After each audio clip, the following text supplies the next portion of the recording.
dan, dragi učenici! U današnjem videu nastavljamo učiti pomoćne glagole. Danas ćemo usvojiti pojam pomoćnih glagola te naučiti koji su glagoli u hrvatskom jeziku pomoćni. Kroz ovaj video htjeti.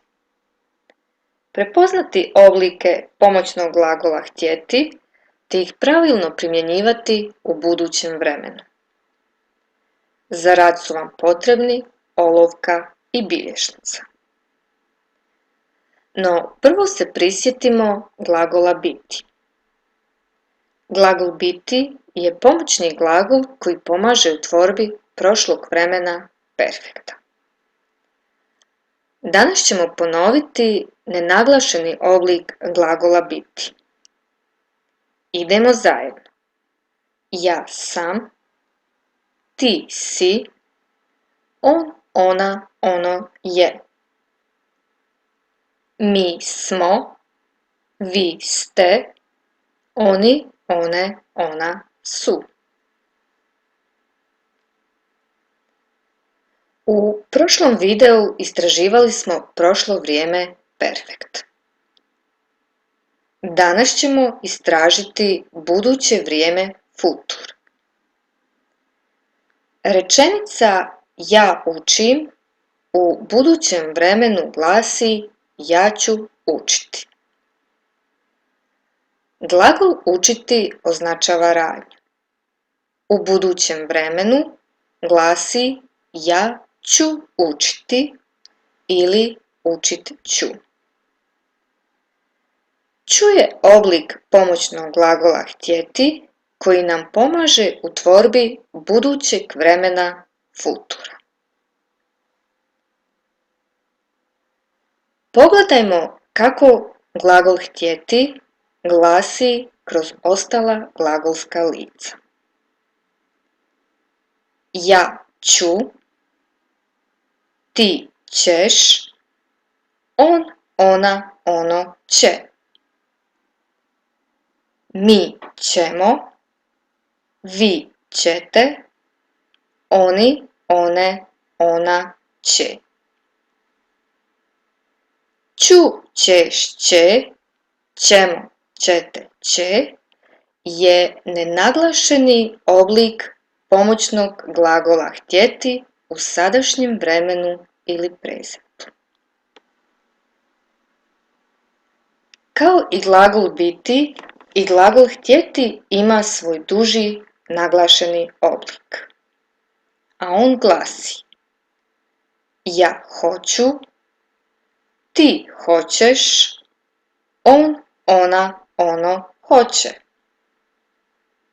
Mi hoćemo, vi hoćete, oni, one, ona hoće.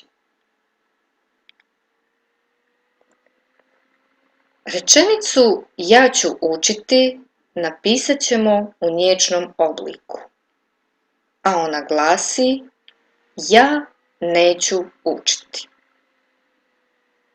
Neću je oblik pomoćnog glagola htjeti u nječnom obliku i možemo ga pisati na dva načina. Neću sastavljeno i neću rastavljeno. Pogledajmo kako glasi i kroz ostala glagolska lica.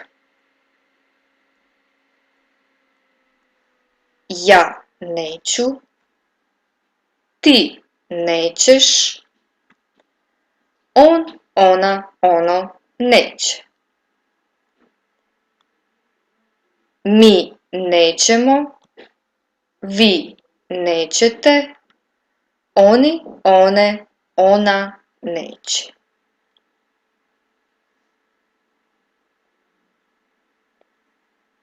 Pripazi na pisanje. Glagol ću učiti i učit ću. I jedan i drugi način je točan. U prvom primjeru pomoćni glagol htjeti nalazi nam se ispred glagola učiti. I u ovom primjeru glagol učiti pišemo u njegovom potpunom obliku.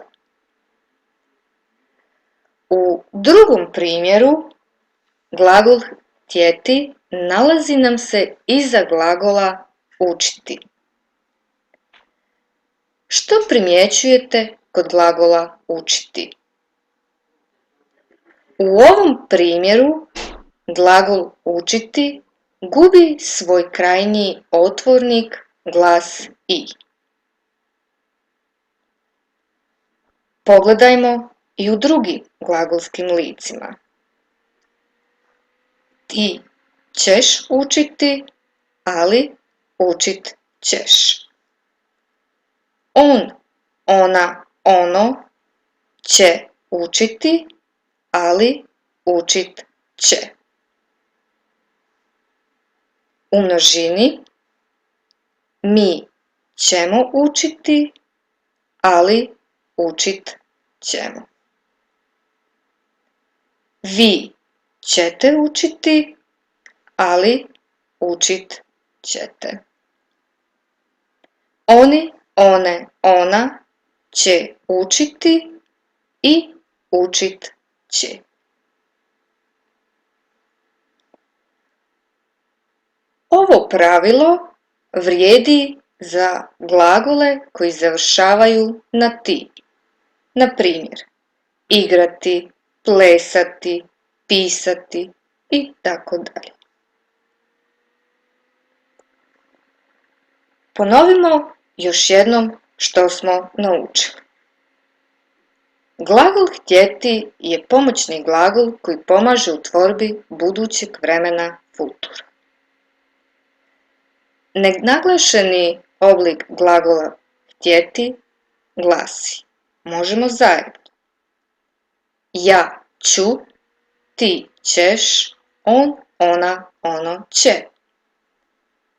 Mi ćemo, vi ćete, oni, one, ona će. Naglašeni oblik. Ja hoću, ti hoćeš, on, ona, ono hoće. Mi hoćemo, vi hoćete, oni, one, ona hoće. Nječni oblik. Ja neću, ti nećeš, on, ona, ono neće. Mi nećemo, vi nećete, oni, one, ona neće. Ovdje zaustavite video i oblike glagola htjeti prepišite u bilješnicu.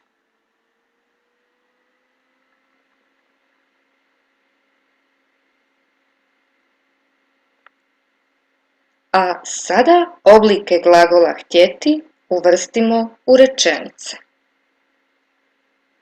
Dopuni rečenice nenaglašenim oblicima glagola htjeti.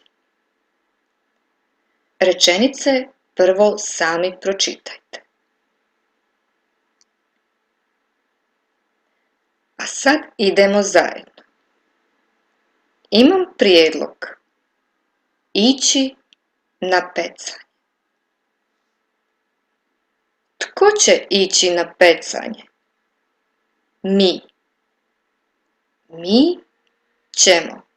Rečenica glasi ići ćemo na pecanje. Ja donijeti crve. Ja ću. Rečenica glasi ja ću donijeti crve. Marko donijeti štap za pecanje. Marko, treće lice. Rečenica glasi Marko će donijeti štap za pecanje. Žac i Viv. Vi kupite udice. Vi ćete. Rečenica glasi Žac i Vic, vi ćete kupiti udice. crni donijet ribarske čizme. Ti ćeš. Rečenica glasi: ti crni donijet ćeš ribarske čizme. Svi ponijeti sendviče. Rečenica glasi: svi ćemo ponijeti sendviče.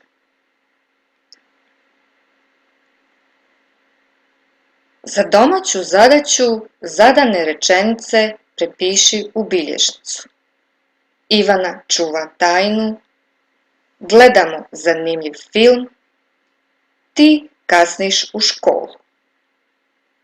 Rečenice iz prvog zadatka sada zapiši u budućem vremenu.